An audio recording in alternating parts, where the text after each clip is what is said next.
Hey, what's up? I'm your host, Max Medill, and on today's show, we will be discussing freelance business etiquette.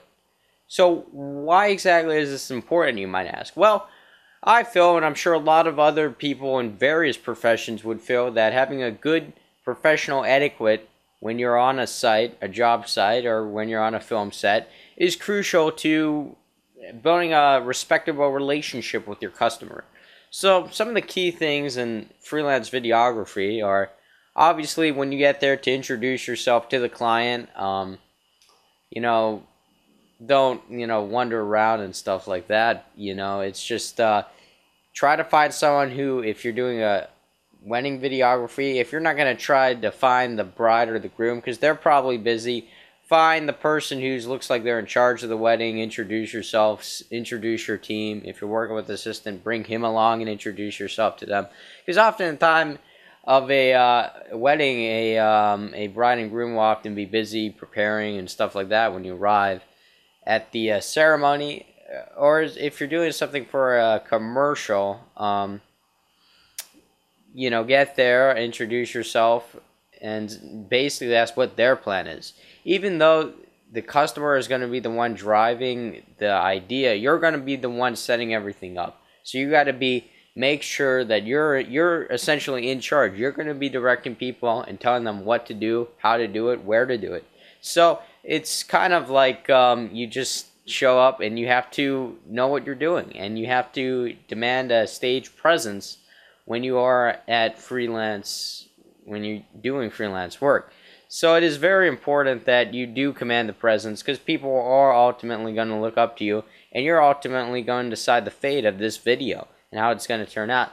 So I mean, obviously for freelance etiquette, often after the production of the event, after you've shot it and you're getting into post-production, I'd say it's critical to at least let the client know a couple days after, 1 or 2 days, hey, this is a small sample of the event, just to show it to them.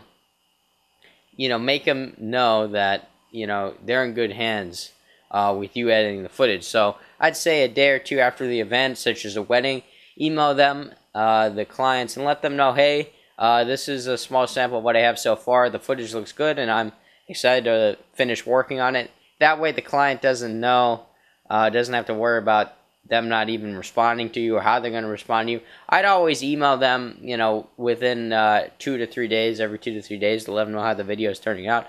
Obviously, the video may take longer than 2 weeks or what you originally promised it would take to finish, but it is important that, you just keep them involved. And a good tip that I learned is that if you are having trouble finishing it on time, just say you're trying to perfect their video as much as you possibly can. So ultimately, you just want to keep them in the loop and out of the loop. If the customer is not responding to your emails or no phone calls, they're obviously going to feel bad. So obviously, and the other thing I want to address in this video is also you can put you expect them to make changes. My first big video job, I didn't expect them to make changes, and I was wrong, and it turned out to be a pretty big mistake. So ultimately, say you expected them to make changes, and as long as the changes don't basically don't become over necessary. So basically, if you do an edit for customer 5 times and then all of a sudden they want the font changed, that's something they could have told you in the first round of edits. So ultimately, I don't think that is necessary to do, but be courteous. And if things start to become repetitive and they're asking for too many changes, then you can politely say, hey, I believe I've done enough, and you can start charging more money if you'd like.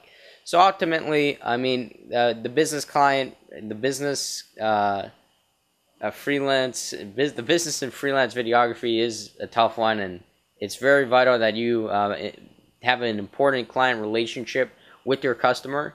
So yeah, so that concludes today's episode. Next week, we're going to be discussing, on Tuesday night, we're going to be discussing short film tips and tricks. On Wednesday, we're going to be discussing how to get the best performance out of your actors. And on Thursday, we're going to be discussing public access TV and what are the pros and cons of it. So this has been Ask a Filmmaker Today. I'm your host, Max Medill. Enjoy your filmmaking.